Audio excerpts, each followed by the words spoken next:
Hey, welcome back to another episode of Parker's Pensées. I'm your host, Parker Settecase, and this is a podcast where we explore all the deepest ideas in philosophy, theology, nature, and life. I love thinking about cool stuff, so come think with me. This episode is very special. I always say that about all the episodes. They're all really special. This one maybe more so. I have with me Stephen West of Philosophize This. It's very special because I wouldn't have this podcast without this dude. I always pitched my show as like Philosophize This meets JRE, Joe Rogan Experience, which is so weird to say, but that's who I was in 2020. So I'm really excited for this. You guys are going to see the podfather of the philosophy game. Before we jump in, I want to talk about our sponsor for this episode, which is Sages, Mages, and Wisdom Machines, my very own science fiction and fantasy magazine. It is philosophical fiction, philosophical science fiction, and fantasy. And after each short story, I have little behind the curtain essays, which help you explore the philosophy present in the story a little bit more deeply. I also have a couple of philosophical articles in there to help you explore some themes like justice in Frank Herbert's Dune and Tolkien's Lord of the Rings, comparing and contrasting those two. So if you guys want to check that out, pre-orders are going on right now. So check the link in the description. Support your boy. You can also support me on Patreon and YouTube members, all that good stuff. I've commodified myself a lot. So if you want to support me, go ahead and find those in the description. That's probably enough for now. Let's jump in with Stephen West and talk about all things philosophy. Stephen, thanks so much for coming on the podcast, man. Hey, man, thanks for having me. I didn't realize I was with somebody that had their own magazine. Oh, yeah, dude. I'm a huge star now, huge magazine salesman. Yeah. How'd you do that? Did you do the whole thing yourself? It's all me. Yeah, it's all me. So I've been writing philosophical science fiction stories for a year and a half now, and my Substack as well. So I just take my short stories and some of my Substack articles, put them together. Finally found a really good printer. They look professional, and been talking with some people about advertising too. So that would be sick. Yeah, it looks nice, man. Thanks, dude. Pre-order. I didn't even know you had it. Cool. Thanks, man. By the way, before we get started, I just need to say I have to heap grandiose praise upon you that you never asked for. Oh no. I really appreciate what you're doing with this channel. Wow. A couple days ago, Michael Burns used to be a Wisecrack, and now he's doing his own YouTube. A brilliant guy, and he came up with a video talking about the state of YouTube philosophy and when it actually serves what philosophy is about, and when it kind of transgresses into territory where it's more about the person. Every time I watch your channel, I just feel that you have a rare quality where you don't make it about you in a way that I think a lot of people will underappreciate. And just thank you for being that. It's an honor to be on this, where I'm not just going to be talking to some ego that has an idea about the world they want to proselytize to people. So thank you for having me. Bro, that's huge. Thanks so much, man. That's a huge encouragement. I'm going to do it now because you already did it to me, so I have to do it back to you. But I did want to say thanks because I would not have this show without you. I started listening back in 2014, maybe. So I think you started in 2013. There's already a couple episodes for me to binge. And I just got into philosophy. I was graduating college and realized I don't want to do exercise science. What a waste of my time. Dang it. And I got into philosophy a little bit too late to change my major, but I took some courses. And then like you said, I heard you say in other interviews, there just wasn't a whole ton of philosophy content out there. Mm-hmm. So I found you and I was like, dude, this is sick. And then there was a couple others. Arthur Holmes, he taught at Wheaton. There was a huge series of like 85 lectures of his. Each one was an hour. So I was going back and forth between you guys, just like making my own philosophy course. And then I actually published how I did that on Substack. And now that's taking off, just how to even make your own philosophy course. So I went on and get a master's in philosophy. And part of that was because of you. I have a philosophy and theology podcast because of you. So, dude, I owe you a lot, man. Thanks so much. Well, it's not just because of me. There's, of course, as you just mentioned, many other names in there. And not to mention you as the sort of catalyst for all of that. So, you're welcome as well. There we go. Oh man, I love that. Hey, I'm sure you probably get this a lot. I haven't heard a ton of your interviews with other people. I mean, I listen to your show, but I haven't heard a whole ton. Do people tell you sound like Seth Rogen or no? I get that on games. I used to play games back in the day. People told me I sound like Seth Rogen. I sound like Brian from Family Guy. Those are the two. There we go. Yeah. So. I would always tell people that they'd be like, "Oh man, dude, I'm trying to get into philosophy, but it's too heady." And I'm like, "If you like Joe Rogan voice, dude, or Seth Definitely. Rogen, you're gonna love this." And so I just show them that. I started trying to do what you do, to fill the gap, trying to bring philosophy to the people, basically. And I failed at that. I got into academic philosophy, academic theology, and talking with professors, and just realized like that's the gap that I'm going to fill. And I think together, maybe we're closing some things. You much more than me, but yeah, I did try to be philosophy for people, and ended up not doing that. So I have other projects doing that now. But I wanted to start out asking you. Um, I've heard some of your origin story. Did you ever feel like you needed permission to do philosophy? Did you ever feel any kind of angst about talking about philosophy publicly, or were you like, no, I'm just going to do what I want to do? I think I get the sentiment of the question. It's a very good question. Because I think what you're getting at is that philosophy is bigger than any one of us. It is a tradition that spanned for thousands of years. When somebody goes in to get a PhD in philosophy today, they're part of the same tradition in some ways that Sartre was a part of, that Kant was a part of, that all of these great thinkers that we respect helped build. And there's a sacred way that people view that, where who is anyone to stand up in public and talk about philosophy unless if they're properly credentialed? So I can totally appreciate that side of it. When I started, you're asking me about when I was 26 and I started the show. Did I feel like I needed to ask for permission? I mean, I didn't know who to ask permission from. I certainly didn't fill out any forms. Yeah. And I just think that, look, man, I was railing against, at the time, I thought I was railing against douchebag professors. I don't feel so much that way anymore. The anger sort of drifted into just slowly waiting for death at this point. It's a different sort of energy I've channeled it into. Nice. But back then, dude, it was just, who are these douchebags that stand up in front of the classroom and just take pride, like revel in the fact that they speak a different language than everybody else, and that everybody needs to, I have this captive audience of students in front of me, and I'm just going to speak this language, pontificate, and people need to just, slowly learn this privileged language that I'm going to hold it from you. Dude, have you ever seen a professor do that thing where they're in the middle of a lecture, they're talking about like Plato or something, and then they'll just go on some tangent, like some story from their life that has nothing to do with the lesson. It doesn't add to it at all. Like the other day, I was in an apple orchard with my friend, a mutual friend of my wife, and an apple fell on her foot.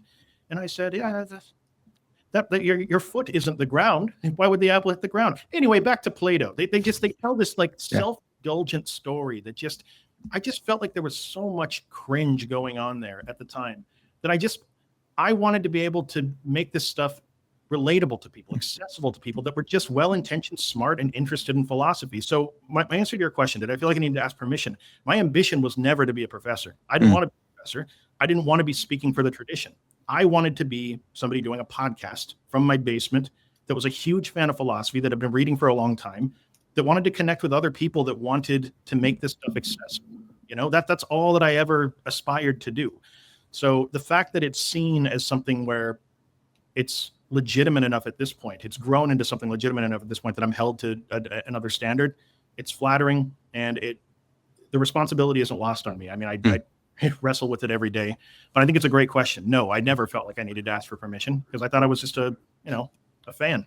Dude, I actually love that. I think that's really, maybe it was kind of fueled in a little bit of rage or whatever, but I think that was a really healthy place to be, because so many, from where I come from, I was the same way. I was self-studying, and I was kind of mad about it. I was kind of mad if someone like studied undergrad in philosophy. I wanted to know more than them so I could prove them. That was kind of my own kind of insecurity thing. But then going into philosophy and hearing some of the professors, I can't say who, but I've had a professor once be like, a PhD is it's permission to philosophize. And I was like, that I don't like the word gatekeeping that much, but that is actually the definition, dude. Like, Right. so you don't have permission if you don't have a PhD. And I was really mad about that. But I love what you've done, and you've got so big now that what are they going to say about it? Like, who could even say anything now, which is just funny. And now, of course, you're more chill and you don't even care. But the younger you would be like, yeah, look at this, dude. Suck on it. Yeah, I have a lot of respect for people that dedicate themselves to a cause in any area and put 100% all into it. So I have a lot more respect for the professors. not all of them are douchebags, but if the shoe fits, if you're a professor where you are one, somebody needs to tell you that you're again, it's like you're the warden of a prison and we're all prisoners and we're going to sit here and listen to this story that has nothing to do with what we're talking. Again, self-indulgence is the best word I can think of. I think it exists in power vacuums where one person has too much control. The good thing about a show like mine is that it's democratic. Like if people think that I'm a douchebag, they all got to listen. There's a million other shows like yours where you're going to take that torch and run forward with it super quickly. So anyway, that's awesome, man. So here's another weird one. Hopefully it's not too weird. Do you call yourself a philosopher? Do you feel okay? Like, are you comfortable doing that? I only ask these questions because I've had to wrestle with these all the time. Yeah. What do you think? Do you call yourself that? I don't. Okay. I have a couple philosopher friends that have had long conversations with me telling me what you're doing is philosophy. Yeah. Simon Critchley, talked to me for like 15 minutes one day about how just this is what people like. There's a lot of people that go into academia and they become philosophers, but they're really just carrying on the family business, he said. It's like their parents went to school, they're going to school, they're just sort of doing. I don't think of myself that way. I have too much respect for these thinkers and what they're bringing novel to the discussion of human thought. I have not done that, nor have I even gotten close to it. I am a lot of things in this world. I am a father, for example. I am probably the best way to describe me, though, is like a writer and an educator. I'd say the two skills that I have. Philosopher, not yet. And by the way, none of that is self-deprecating. Maybe someday, after reading so much philosophy, I'll have something interesting to say. But until that day comes, I am not a philosopher. It's just not an accurate way to describe what I'm doing. I'm trying to translate and humanize philosophy. That makes me a translator, and I don't know, like a therapist or something. That's good, dude. I won't argue with you too much, but I'd probably agree with your friend. How do you see yourself? Yeah, I've had the same thing.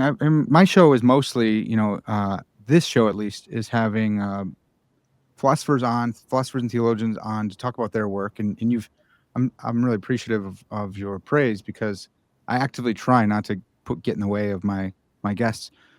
So many of them have been like, bro, what you're doing is philosophy. So I'm like, okay, then, so I wouldn't call myself that until I went and got my master's. And then I had a interaction with someone who was like, yeah, if you don't have a PhD, basically you don't have permission. I was like, you know what? I don't care anymore. So I asked you about permission because I used to feel like I needed it. Now I just don't care. And so that's why I've been stepping up my Substack game, been writing philosophical science fiction because I don't really need anyone's permission. I'm okay. And I don't mean that in a mean way. I just mean like, I'm going to do what I want to do. I will take feedback. I have lots of philosopher friends who tell me I'm wrong, and that's great, and it's really helpful. But also, I'm trying to keep one foot in academia. I publish papers in academic journals, and I present papers at academic philosophy conferences. Just kind of, I want to do it all, I used to be so against the academy. Then I wanted to be in the academy. I want to be one of them. Then I'm like, some of these guys are kind of nerds. I don't know if I only want to do this. And then my audience kept asking me about Sartre and all sorts of philosophers that I just wasn't studying in academia. And so I was like, man, the public has a different view of what philosophy is than my academic friends. If anyone thinks X or Y is philosophy, I'll study it. I want to study that too. I want to have something to say about it because if you're excited about it, I would love to have a conversation with you about it. So I will call myself it sometimes just to poke people in the eye because that's fun. But I'm also, I think that impulse towards humility is a good sign that you're probably not going to get too out of line with hope not. Yeah. Stuff. I mean, yeah. So I believe in you. I think you can do it. Thanks, man. Mr. Mug, I was given this by my dog. Oh, nice, dude. That's sweet. I wanted to. Okay, there's a couple things maybe people haven't asked you. Yeah. A couple things maybe people haven't asked you. Maybe they have. Philosophize This. Is that an homage to Analyze This, or where'd that come from? Okay. No, I've never seen that movie. Is that with Adam Sandler and Nicholson? No, it's with who's the Italian guy who gets all the roles? Oh, De Niro, Robert De Niro, and the guy with the curly hair, Timon and Pumbaa. He was Timon, I think. Oh, okay. Billy Crystal, maybe. Oh, okay. Nice. Yeah. It's a good movie. I've never seen it. No, there's no origin story. I just was thinking pragmatically at the time. Honestly, I was thinking about a title for a podcast. And I was just thinking, man, like the best show titles are ones where you can look at the logo and you can look at the name and know pretty much what the show is just by reading it. Yeah. It's also, it has philosophy in the name. It's pretty searchable. It's very boring the way that I came up with that. But yeah, it's I'm glad I chose it. I had a couple other ones I was working with. Yeah. That would have been horrible. So it's a great name. I picked Parker's Pensées, and I, knowing full well that it's Pensées, but just I have a Chicago accent, and for me to be like, "Hey, how you doing there? Welcome to Parker's Pensées," like it just doesn't sound right. So I went Pensées and just endless comments about, "Hey, that's it's actually Pensées," and I'm like, "It's actually not. There's no S, so you're wrong also." So yours is a much better choice. What's that? What part of Chicago do you live in? I'm in Chicagoland, so I'm up north. Yeah. Nice. Yep. I also wanted to ask about the logo. The logo inspired my first one, which is like the outline. Super good, man. It's got to be Thales, right? It's Thales, yeah. Okay, nice. And just Thales, do you see him as like the godfather of Western philosophy, or? It's one place to start. Yeah. I'm sure many conversations preceded Thales that he's a beneficiary of. It's just you had to pick one. I didn't want to pick Socrates because I knew, eventually we're gonna get far. Like I don't know, Thales just seemed random enough. It is, dude. It works. It's super random, super perfect. I love it. Yeah, that's super huge. When I know I've heard you say that listening to the original couple episodes is kind of cringeworthy for you. I actually love them. I actually am like, I listened to one the other day, expecting it to be like, oh, this is pretty bad, and it was good, man. It was still really good. You really think so? Maybe Really maybe because I've listened to this one so many times. It's on the Pre-Socratics. It's the second one with Pythagoras, and I mean, you say Pythagoras is, what'd you say? Jesus with shoot, I had it written down. Okay, he's Jesus with a protractor. Jesus with a protractor. That's the one. And I'm like, dude, that's gold. I don't know what else what else could you have wanted? That's a golden line.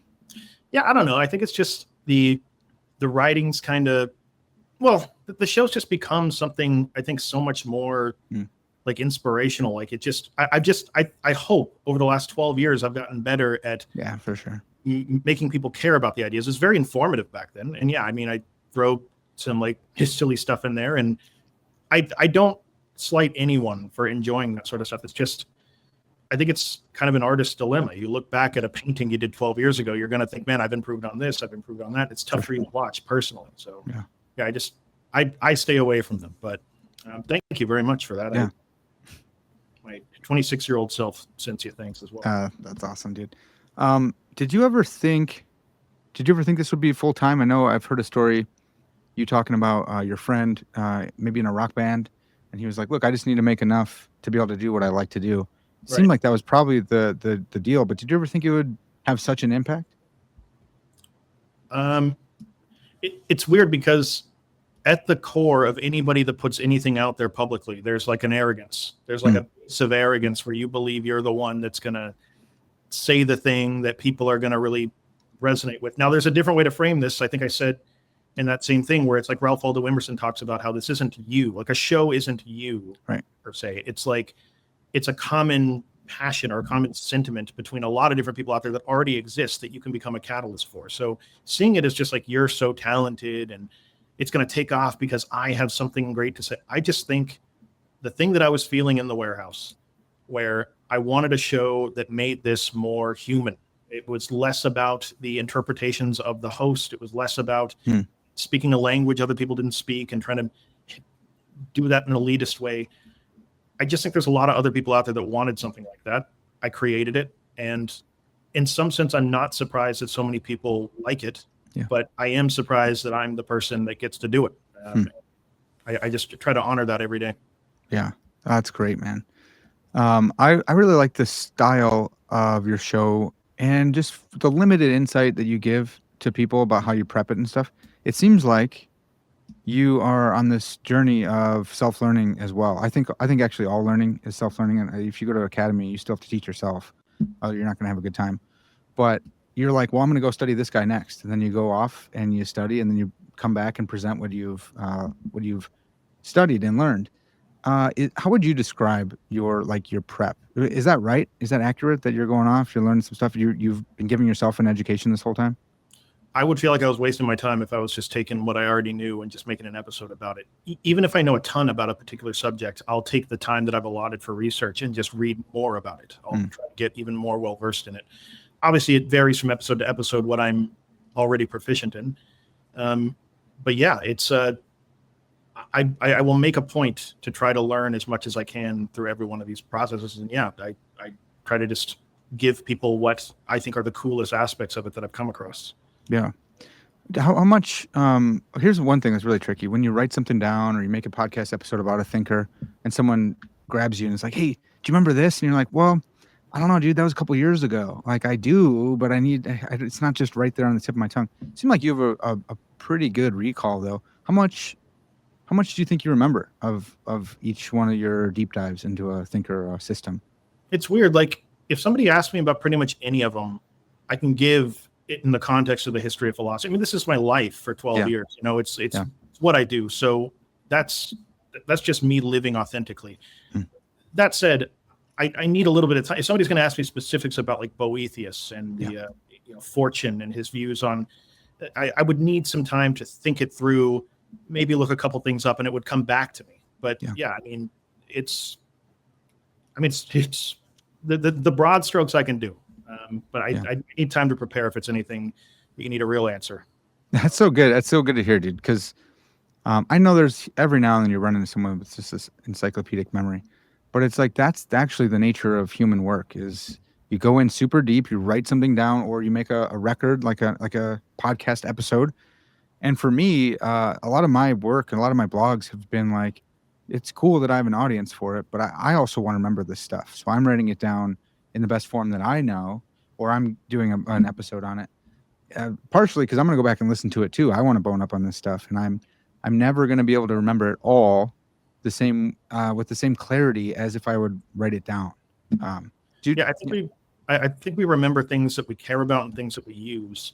And I think that me actually going through the research process helps me recall a lot of this stuff because there's more of a story that it's connected to. I have a friend named Dave that listens to every episode and we talk about him, and he forgets stuff from episodes all the time, and he attributes it to his bad memory.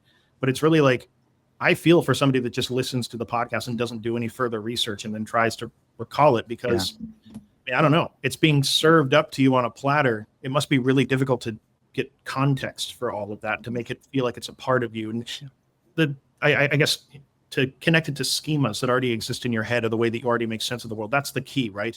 Is to find some way that Boethius connects to your views on fucking immigration or something like that. Sorry. That's all right. I think, first of all, I think that's absolutely right. I also think if you're not talking about it with someone, you're probably not going to remember it as well. But my poor wife, I'm like, hey, can we go for a walk? I just have to talk to you about this, or I'm not going to remember it. And she's good natured. Every now and then I can get her into something, but for the most, she's like, all right, I will endure this. Yeah. That's a common problem, I think. Yeah. With people that are deep thinkers. Yep. You mentioned story, and at least in the early episodes, you were really hammering the story aspect.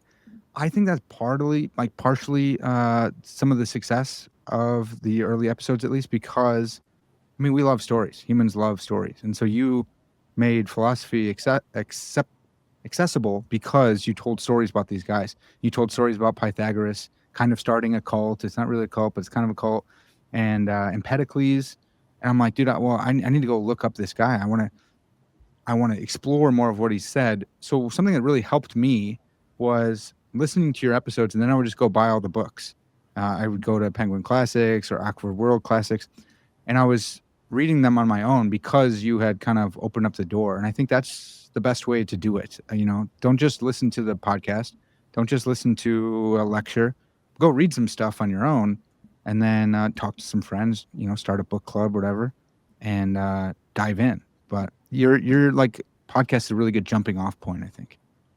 Thank you. And that's all that I ever aspire to do. I would never say that you can listen to 30 minutes about anyone and understand that there's people that dedicate their entire lives to every one of these thinkers. And so, yeah, I mean, it just is me trying to, again, I go into everything, every one of these thinking like, what is really amazing about this that everybody needs to hear about? It's an unanswerable question, but I think it narrows it down to the few things that need to be said. And so I just hope to turn people onto those so that they can get inspired to go out and do their own research. That's always been the goal.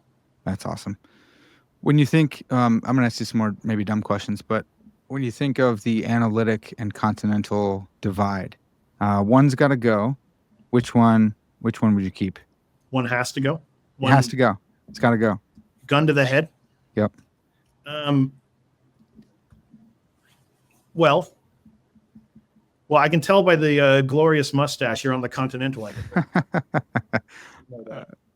But as long as it's said that, like, look, we need both of them, and that I think the strict divide between analytic and continental throughout the 20th century is a bit overblown just in general. I think a lot of thinkers that did great analytic, that's known for analytic work, talked about a lot of things that you could consider continental. If I'm having to pick one, because I have a gun to my head in this question, I'm thinking it's going to be continental. Okay. The older that it's just where I'm at in my life right now, the older that I get, the more I just feel like if it can't be applied to some practice, what am I even doing with my time here reading this thing? And I just think continental is better at conceptually, it's better at shaking up the concepts that ground a lot of the assumptions people make about life and their place in the world. And I just think it can get people to think of the world through a different lens that then leads to personal growth.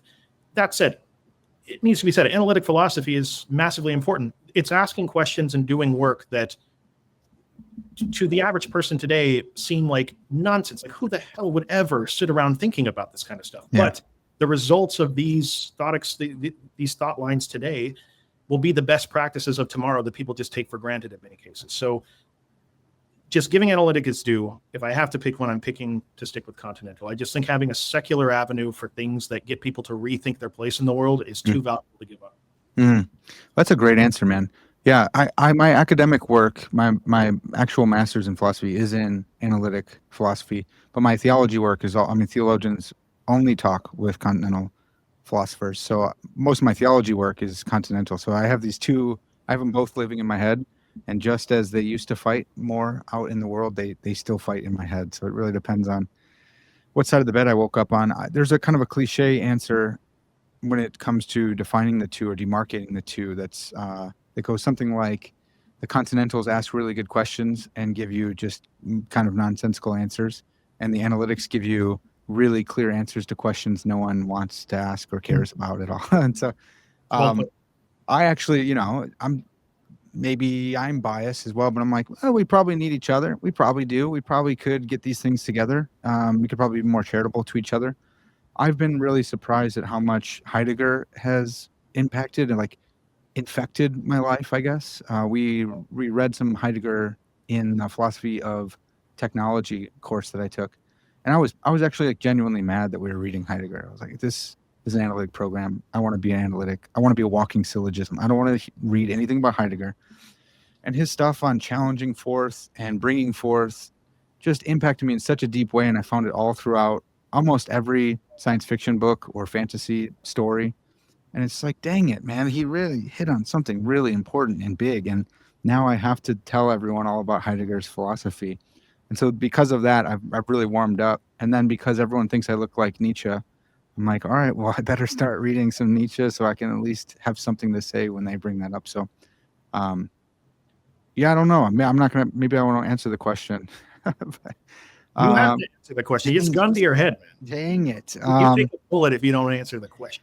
I'll go analytic because you said continental, so we have to have one. I think with the methods of analytic philosophy, we could stumble upon the good questions of the continentals. For sure. But maybe not. I don't know. Yeah. That's good. Yeah, well said. Do you have a favorite subfield of philosophy? Philosophy of mind, epistemology, metaethics, ethics, anything? I'd say these days it's metaphysics because, well, it's kind of weird because when I first started, I thought it was the biggest waste of time. I thought it was unverifiable speculation, a bunch of nonsense answers and everything. Yeah. And just these days, I'm more thinking of it as like the metaphysical assumptions that somebody brings to bear ladders up into all the other assumptions that they make at every other level. So it's always, at this point, I'm not really reading a ton of cutting edge philosophy anyway. Most of my reading is taken up by the show, and then I have kids and I have a family. So I'm endlessly fascinated, though, by seeing where somebody begins at a metaphysical level and how that progresses up into assumptions that they make at the level of epistemology or ethics or politics. You can see it in any philosopher that you pull off the shelf. So it's just cool to be able to do that exercise. Dude, you blew me away with it. That's totally true.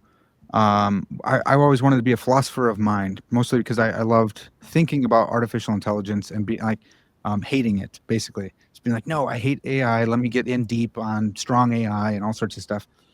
And so I went into mind, and then a lot of the Christian philosophers I was reading were like, if you want to know this stuff, you have to go into deep metaphysics. No one's talking about that. The whole problem with the 1900s was people were talking about fill mind without knowing anything about metaphysics. And I was like, you guys are old curmudgeons. You're like outdated. You don't know anything.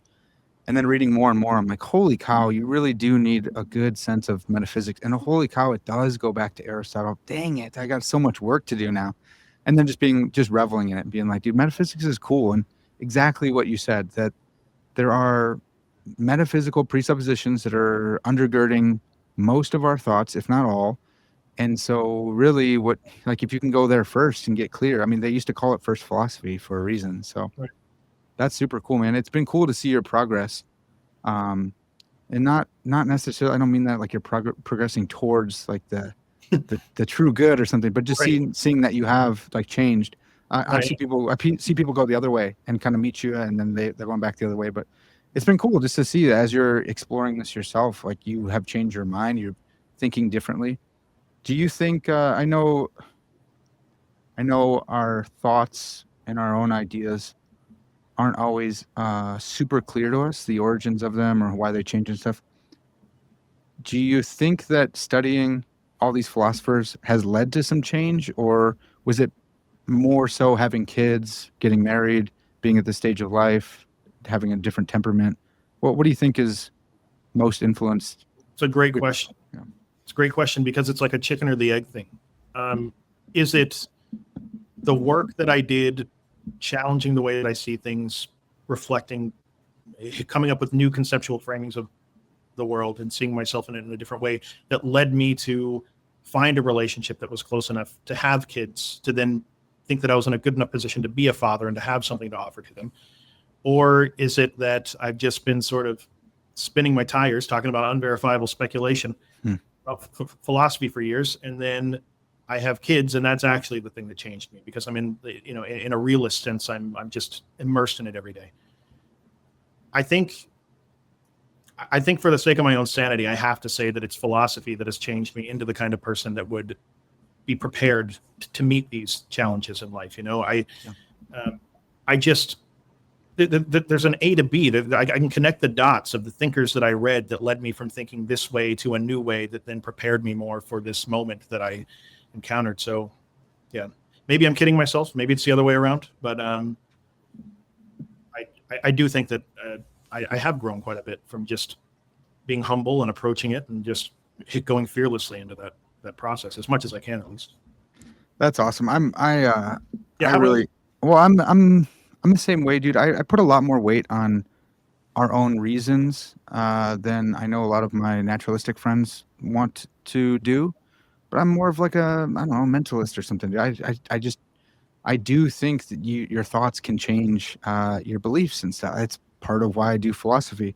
I don't think it's everything, but I do think, yeah, you can think yourself into some pretty dark places and out of some pretty dark places as well. And part of that is the input that you're putting in there, and some of that's philosophy. I've noticed that more and more as I've become an accidental notebook czar of YouTube. I don't know if you're even familiar. Do you know about my ParkNotes channel at all?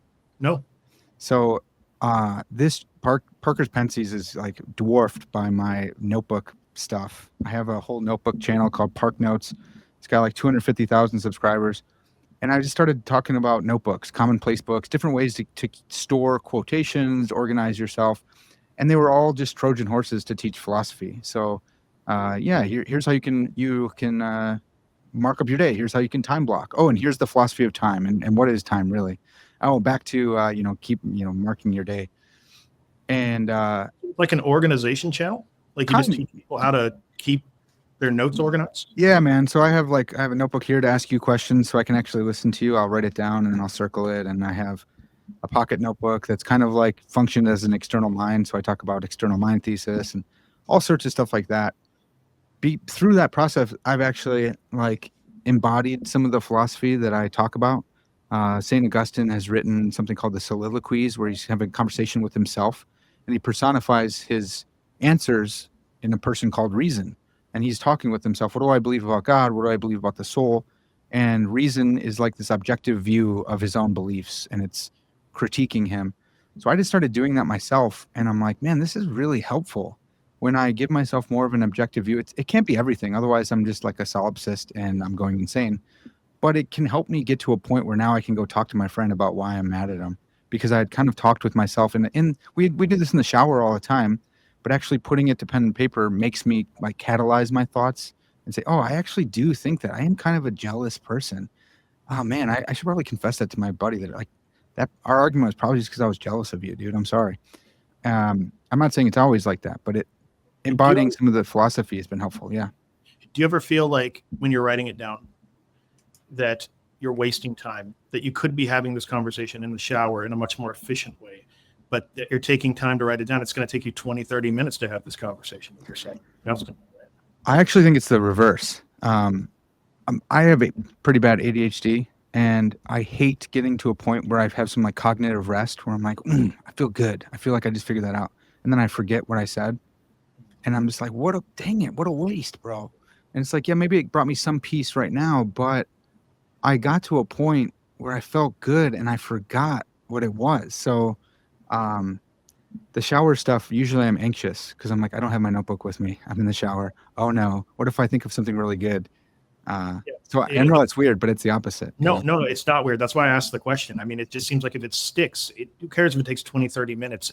It's something you can return back to. Yeah. Something that it's probably going to resonate with you a lot more than just a fleeting thought. Oh, yeah. I resolved that. But then, like you said, 10 minutes later, you're like, what was I saying again? Yep. I forget what the point was. Well, it takes a lot more work. It's really hard to do that. But I am facing what I genuinely believe. And sometimes you're just surprised. You'll be writing something down. It's just like if you're writing fiction and you're like, I didn't really expect my character to do that, but I guess they kind of did.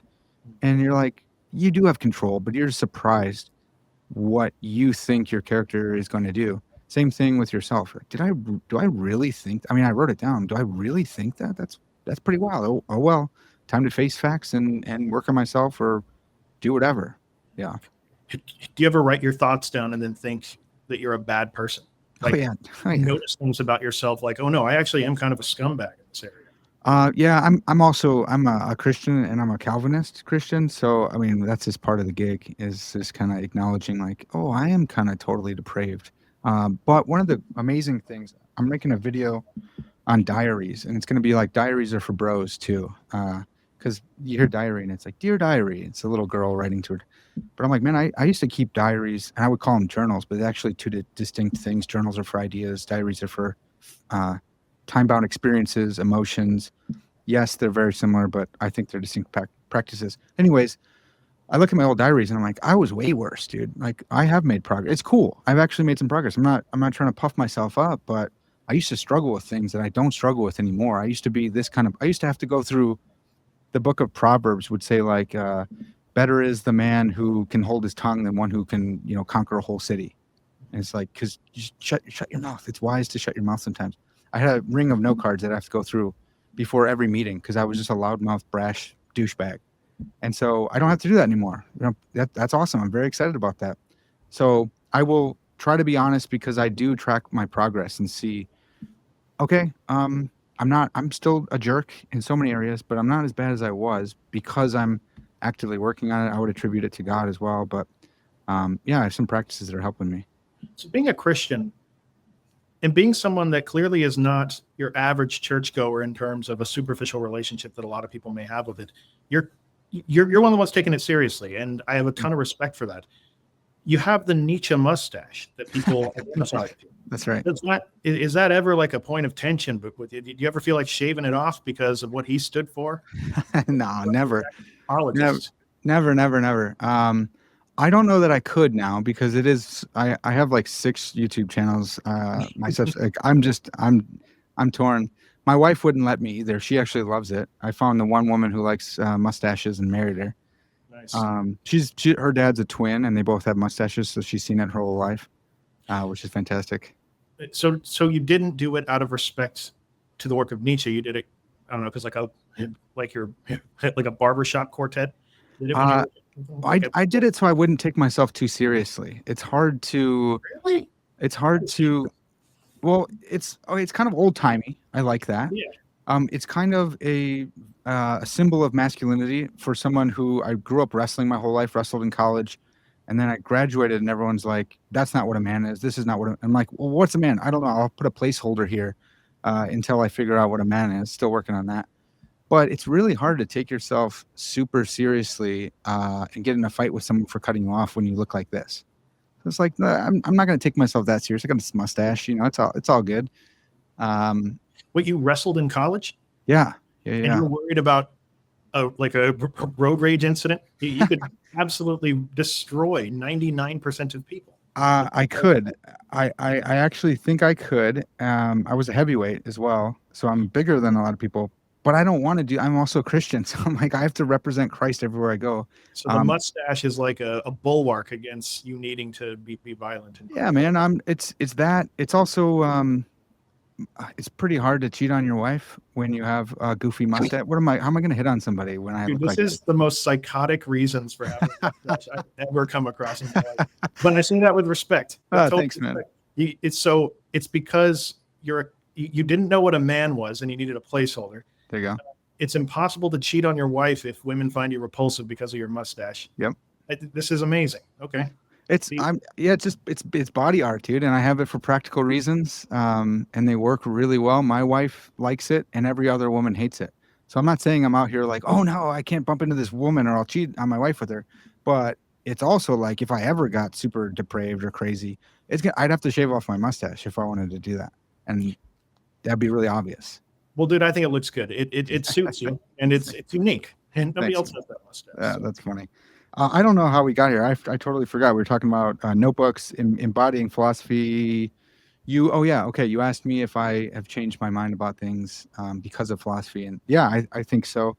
So, yeah, I know some people think that's kind of silly. It's naive or whatever, but whatever, dude. Those people also think that we're just matter and motion, and they can't tell me what they are, essentially. So I don't care. That's all good. Yeah. You had talked about, I heard on a different, I told you I didn't listen to a ton, but I listened to a couple beforehand. They're fresh in my mind. A couple interviews. You had mentioned that you almost did kind of a method acting with the philosophers that you were treating in each episode. I love that style of philosophy. Embodied is thrown around a lot today, but it's hard to avoid. You do kind of embody the ideas in your show, and I really appreciate that. Another person who did that, this guy, Ronald Nash, was an old philosopher, and a lot of his stuff was recorded, and I would listen to his episodes. And you could hear some of his students, these are probably recorded in the early 90s or late 80s. You can hear some of his students kind of arguing back and like, but that idea is crazy. You don't think that. But he's in the mode of the philosopher, whoever he's talking about, and he's like, well, no, because everything has to be water. Look at the little squirmies that come out when it dries up. Look at the dirt. Look at this. And he just doesn't break character. And I'm like, dude, that is actually taking those ideas seriously. And so when I would listen to you as well, I'm like, dude, it's not that you believe this stuff, but I could kind of sense that you were more on the new atheist side of things. But every time you're treating a religious figure, you're just like, here's what they believe, and here's why it's not. I understand you think it's crazy. Here's why he's not crazy for thinking this. I so appreciate that. I love that method acting kind of style. I think that's probably helped change too, because you got to get in the mind of the philosopher instead of being like, look at this idiot thinks everything's water. Yeah, thank you. I wish I did it better back then. To be totally clear, I wish I was better at doing it back then. I've had years to practice. It's just a really great self-emptying exercise. It's like to just take yourself out as much as you can, and it's impossible, but it's an ideal to strive for. You take yourself out of the assumptions that you're making about things, and you truly try to think from the perspective of this different conceptual framing of things. I wasn't as good at it back then, but I always had respect for the thinkers, and I always wanted to I never wanted to make this show about me. And I think there's moments where I get a bit sarcastic towards religious ideas and stuff, and I make jokes out of it that I wish I didn't if I could go back in time. But anyway, yeah, thank you for noticing that it was an effort back then. Yeah. So I get into this because I said I'm a Christian in the Christian church. I get this all the time with a lot of Christians. A lot of Christians don't like philosophy. So anytime I preach or anything, I always mention that Jesus was a philosopher. But even if they're like my favorite thing to do as a philosopher or as someone who does philosophy stuff is just poking back at people who are overly confident in an idea, and who are being kind of douchebags about it. That is just my favorite. Even if you're on my side, it's like, do you understand why the other person thinks the way they do? I'm not saying we have to all be relativists or anything, but it doesn't seem like you even it seems like you're kind of just anxious that they may be right. And so you're kind of just attacking them. Whereas representing the idea well enough to kind of method act as it, that is like the steel manning that people talk about today. People are like, oh, can I steel man this position? And it's like this big new buzzword, maybe it's old by now, but that just is what good teaching is. You're just representing the idea and giving the person a fair shake by souping up their it's not even souping up, just representing them as they presented it, I think. Yeah, I agree with that. It's I think especially in philosophy, it's important to do that. And I think, look, man, I get an email all the time from people that they like get the memo that, okay, we can't arrive with, there's no stable foundation from which we can say that something is like objective truth. Let's say that you believed in that statement. Then how am I supposed to operate in the world? How am I supposed to function if I can't believe in anything with certainty?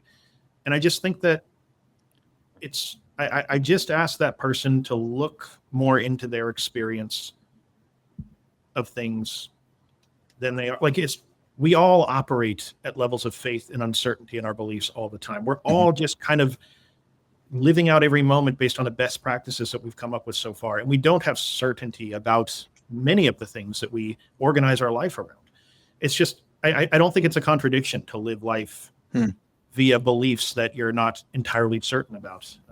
So anyway, I think it's a great exercise to try to embody different ways of thinking about things, completely different ways of thinking about things, to see if you can, through empathy, get to a place where they're at. Yeah. It's not just that they're stupid. It's that they value different things. They're seeing a different slice of reality. They're excluding different ways of seeing the world that make their way of seeing the world seem a lot more clear than it actually is. So anyway, I think it's a beautiful exercise to do, and I'm privileged to get to do it every time I pick up a book for this show. So. Yeah. You said, especially in philosophy, I think that's right. It's one of the disciplines. It's probably the discipline that emphasizes reasons more than any other. And so you have someone who disagrees with you. What are why do they think that they've literally written stuff on why they disagree with the position that you hold, so you can go and read it.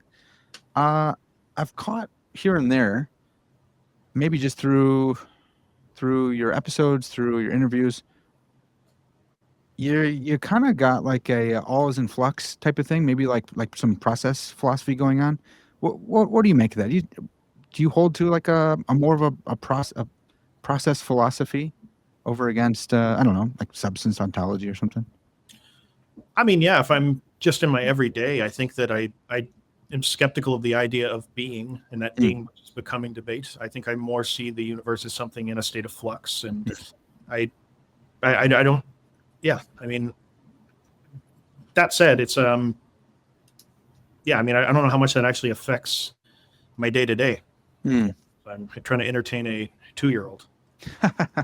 Yeah. I don't know. Like the 2-year-old's going to be different tomorrow. Definitely. Yeah. In process. Totally. How do you ask? Yeah.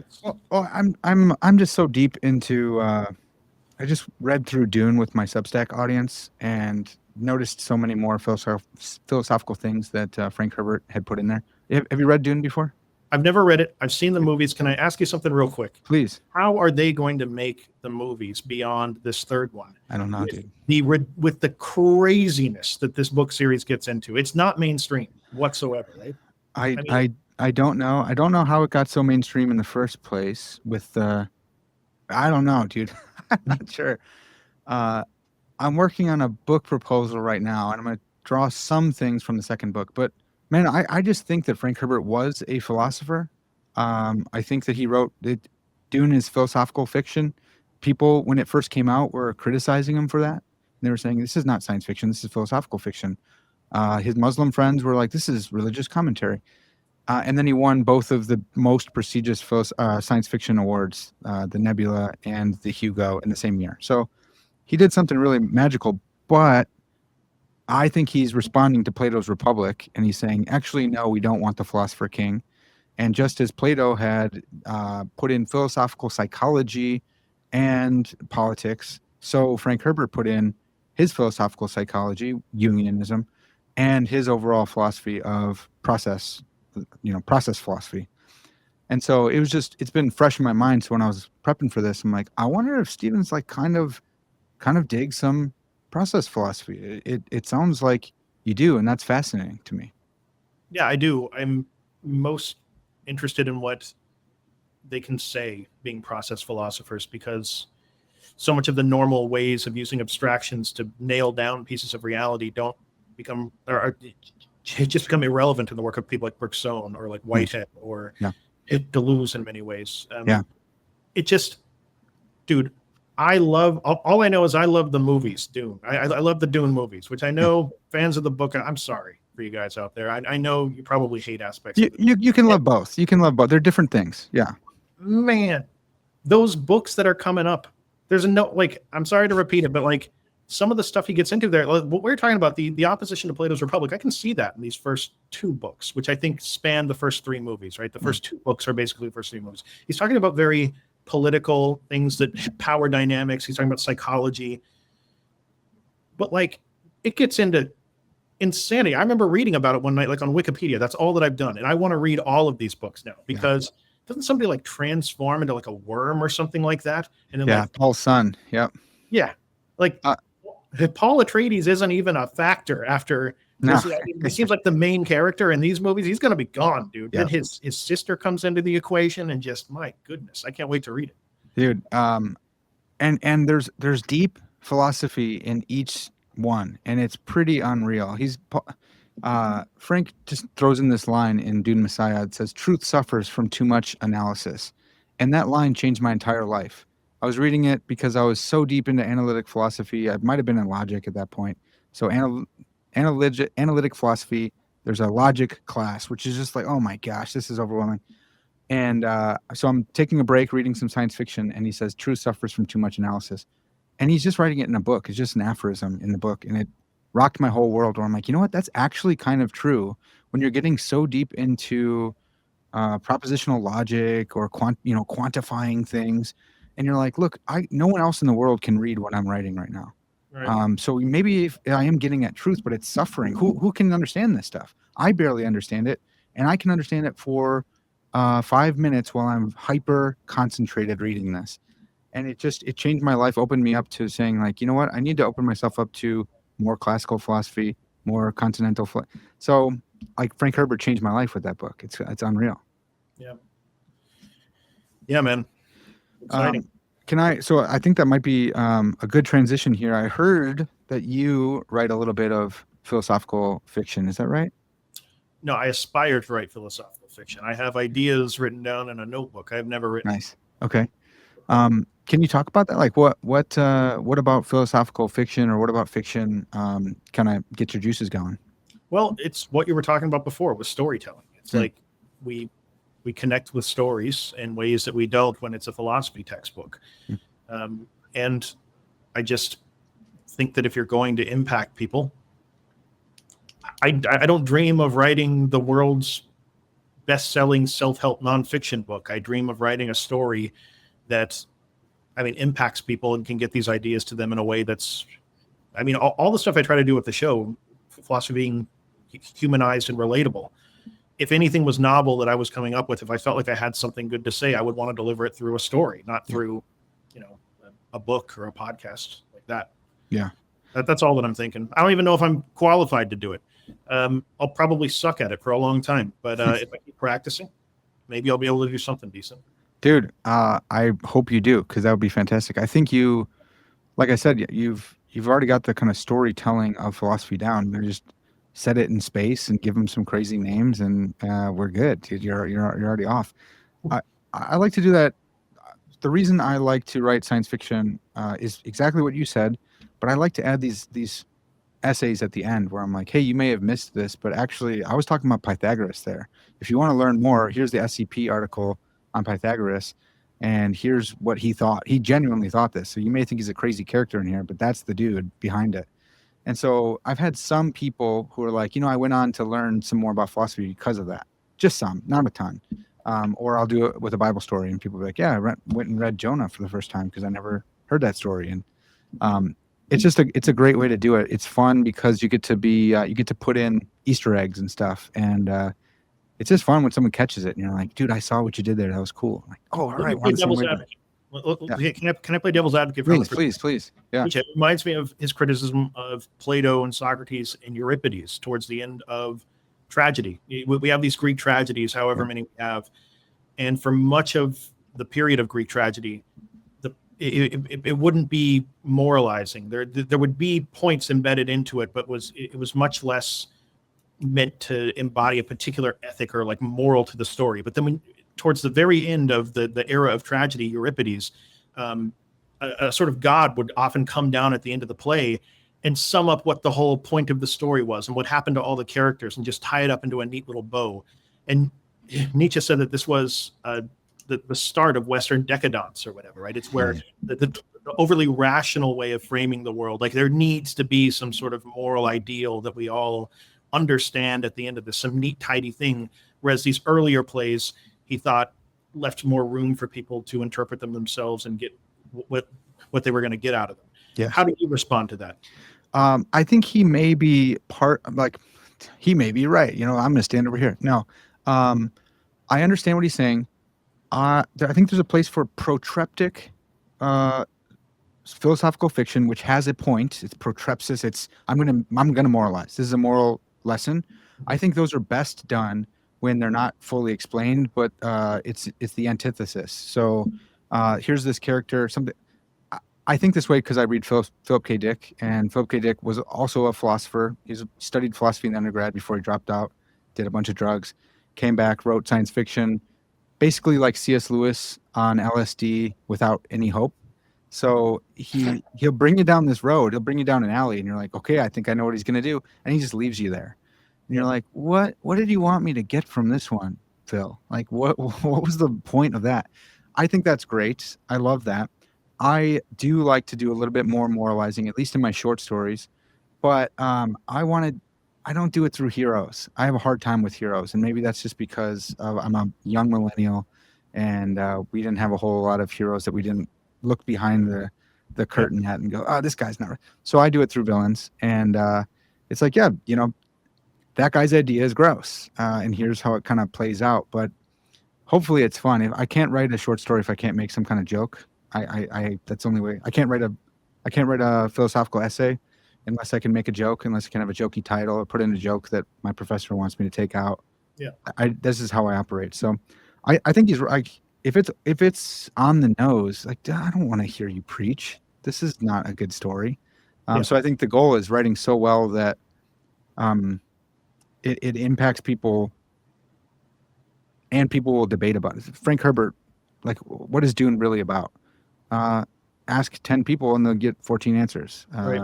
Because he kind of wrote poetically, myth kind of hits you wherever you're at. So if you read Dune and you're super into politics, you're gonna be like, oh, of course, politics. If you're into psychology, there you go. If you're into religion, there it is. Yeah, it becomes like a Rorschach test when it's written in a certain... Yeah. And I think there still is a lesson. Like Lord of the Rings has lessons in it. Sword and sorcery doesn't. There are two, high fantasy versus sword and sorcery. That's kind of the distinction, is one has a moral lesson Conan is just kind of like, let's go split some heads. This is cool. What do you think is the main takeaway from Lord of the Rings? What do you think is the whole conflict between Frodo and the ring and Gollum being consumed by it and the elves and the dwarf? I mean, what do you think is the main of the trilogy? I think a philosophical through line there. Yeah, I think there's theological through lines first that are more easy. That is the roles of Christ, because he was a Catholic, prophet, priest, and king. You can find those in different characters. Gandalf. Who is the priest? Okay, well, anyways, the prophet, priest, and king kind of motifs playing out all throughout. I just love to see it as Tolkien was a small government guy. He said he's like, I'm almost an anarchist. He's a Catholic, so he does believe in a Messiah figure who legitimately can rule. He's probably ambivalent about the Pope, but I don't know. But he's like, look, here's this power, and it will corrupt, and so throw it away. Ultimate power, do not do that. But there's a legitimate role for authority, and you see that in Aragorn. You see that in Gandalf, the prophet, priest, and king motifs. So I think, I don't know, man. I think it's kind of a limited government type book. And I'm not really a big political science, political philosophy kind of guy. So I like to think maybe that's a little bit more objective than if I were. So the Ring of Power just literally is power and how it corrupts people's hearts in different ways and in different yeah, I think so, and that's partially because I put it in conflict with Dune, and one of the lessons there is Frank Herbert's like, look, I don't believe that old saw he says about ultimate power corrupting absolutely. I think it's the corruptible that seek power, and so I think that is the distinction between the two, where Tolkien's like, this can get anybody. The hobbits aren't corruptible. I mean, they are, because they can be corrupted, but they're not corrupt beings. It was forced on Frodo, and it still corrupted them. So don't play with that kind of stuff. Yeah. Interesting. All right, cool. Yeah. I wonder. So you're at least having some ideas about philosophical fiction. What do you like to read besides philosophy? Do you like to read fiction at all? I feel like a guy that works at a car wash and then he goes home and his wife asks him to wash the car and it's like the last thing that he wants to do. I mean, I read 8 hours a day. I'm not complaining, by the way, anybody else. For sure. I love my job. I know how lucky I am. But when I get back to the house, I'm just trying to focus 100% on family and just be present there. I don't read outside of reading for the show, really. These days. Do you have an office where you just go and read? Do you like rent space somewhere? Or? Yeah, it's a recent thing too. For the longest time, I did it from home, thinking, for a long time I didn't have kids, and I worked from home before it was cool to pre-COVID. Yeah. Everybody thought I was like, I never get to see anybody. Post-COVID, it becomes like the norm, and then I don't know, just having kids screaming and running around and everything. It's every piece of me wanted to cling to this. I work from home and then I get to see my kids all the time and everything, but it just becomes counterproductive. It's like impossible to do good work where you're competing against everybody else in the entire world to do the best philosophy stuff you can when you have people screaming. And I definitely didn't want to bring any frustrated energy to my family. So I just talked to my wife and I'm like, look, I need to rent a place where I can write. And it's been really good. Then I can compartmentalize it a lot better, right? I can be 100% on at work, no distractions, and then 100% on with family when I'm at home. I think that's really wise. I have a daughter who's 18 months, and dude, I love her, but yeah, same thing. And whether it's her distracting me or whether me wanting to be distracted, because I'm easily distracted, just saying, right, I could go play with my daughter, and I'm a good person. It's like, well, you're not a good person if you get booted out of this house next month because you couldn't produce the stuff you have to do. I feel that so much, my friend. Yeah. Yes. Yeah. So I'm in the midst of, I have a new office space, trying to move some stuff over. The hardest thing for me is I have this basement office, and I know I will need that book that I didn't bring as soon as I get to the new space. Do you ever run into that, or have you figured something out? All my books are online. I own very few physical copies of books. I just have them all on cloud. So man, that's like never a problem. But wow. I do sometimes forget stuff at home and then wish I got to go all the way back home and get it. Yeah. Worth it. Maybe two more questions here. Thanks for all your time, by the way. Of course. Since I have this notebook channel, and that's what most of the world knows me as, actually, I got to ask about some of your study habits. So you read online books or ebooks, digital books. Do you have any kind of like note-taking system? Do you just take notes in a Word document? Do you have a notebook where you're writing down or structuring out an outline before the manuscript? Yeah, I've done many different iterations of this over the years. Right now, I'm using OneNote. It's just like the proprietary Microsoft Sure. note-taking app. I'm trying to make it work.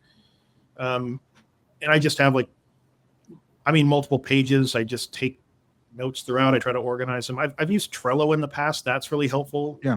It's almost like having index cards where you can like sequence them and everything. Stopped using that because for many reasons. And then I used to just like write it down in composition books. That was really helpful for me, kind of based on stuff we've talked about already in this conversation of just it's more memorable. I felt like I remembered it better if I was writing down what I thought as I went. I don't know. Yeah, that's what I do. I just read and then I take notes on everything that I think is noteworthy is the right word. And then I reread through the notes and consolidate those notes into something and then try to organize from there. Yeah, that's huge. You don't often quote verbatim from works, do you? Is it how many times do you think you quote in an episode? Throughout the years, I do it more frequently during some periods because I think it's just the style at the time. Recently, no, I don't. I don't really. It's so freeing. There's more onus on you to get it right, but if you're doing the work well, you will be getting it right. Right. It's so much more freeing to just say, I'm gonna actually learn these concepts. I'm gonna represent them well. It's easier to quote, but then it's hard to have to read someone else's quote and their cadence and all sorts of stuff like that. Yeah. Oh, that's awesome, man. So that's super huge. Thanks so much for that. People who know this channel will probably know yours, but just in case, it's Philosophize This. Is it .org? Yeah. Okay, .org. And then I think the best way to support you is probably Patreon. I think back in the day, man, it was the YouTube banner. You would say, hey, if you're gonna order something from you or for Amazon, click through the Amazon banner and order something. That was hilarious. Like the good old days, man. That's so funny. Yeah, before Amazon ripped it away from me so cruel. That's right. Anyway, it was my fault. But yeah, dude, I listen. If anybody's out there that doesn't already know the channel, just listen to some episodes that might pique your interest. Don't worry about supporting. Just enjoy it. Get whatever you can out of it, and then go from there. I'm not so much concerned with like sending people that are new fans of the show to support. I feel like that should be like an organic thing. Like people just want this to continue so that it can be passed on to the next person that is looking to get into philosophy. So that's always how I see it. Man, that's awesome. You're working on a book. I think it's going to come out next year. Yeah. Right? Okay. Yes. Do you have a tentative title for that one? There's a few that we're working with right now. It's Okay. like I can't remember. It's question everything is like one of them. So you want to know about it? I don't know. I'm working with a major publisher. There's a whole different process with the editor and everything like that. Totally. I thought it was going to be called Philosophize This book! ! Yeah, right. Extension of the brand, right? But like it's probably not because it needs to extend into a more broad philosophical audience of people walking through Barnes and Noble and stuff. But look, ultimately, this is exciting. It's growth. It's getting the sentiment of the show out there to another range of people. It's going to be nice to have a physical copy of something because everything I've ever done just sort of exists in the ether in digital form. So that's going to be cool. It's not a magazine like what you have, but look, hopefully it'll be good. It is cool having something physical. I mean, it's 60 pages, but it is really cool. So I'll be stoked to actually go around and grab copies from different places to help boost those sales. That'll be at 3 at a time here, but that'll be huge. I would go for Philosophize This, the book. Your audience is probably big enough to represent it, but the people who work and do this professionally know better than me. Stephen, man, thanks so much for coming on the show. It would be really great to get you doing some philosophical fiction. It would be awesome to get an article in my magazine from you. That would be a huge deal. But that's for later. I know you're a busy man. Thanks so much for your time, dude, and thanks for what you did. Thanks for taking a step and starting a podcast. You've impacted way more people than me, but you've also really impacted and encouraged me in this very thing that we're on right now. Well, you're just getting started, man. And I predict great things in your future. So if there's ever anything I can do to help, just let me know. Thanks, dude. You're the man. All right, folks, that's going to do it for now. This has been Parker's Pensées. And as always, all glory to God.